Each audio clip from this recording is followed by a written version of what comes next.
সে তার পকেটে 50 সেন্টস ছিল। তার হঠাৎ খুব ইচ্ছা হয়েছে সে আইসক্রিম খাবে।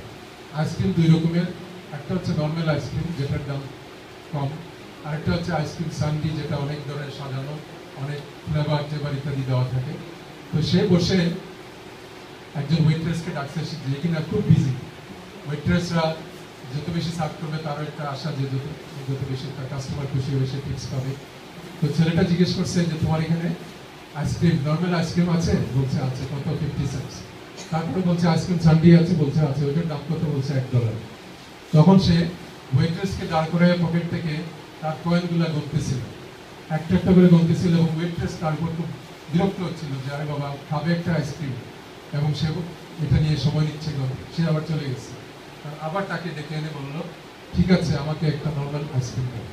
তখন ওয়েট্রেস তাকে একটা নর্মাল আইসক্রিম দিল যেটার দাম 50 সেন্টস।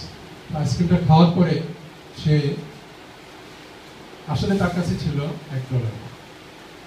সে তখন আইসক্রিমের দাম দিল 50 সেন্টস, আর বাকি আরো 50 সেন্টস পাশে আলাদা করে রেখে যখন চলে যাচ্ছিল, তো ওয়েট্রেসটা এসে যখন টাকাটা উঠাইছে তখন দেখলো $1।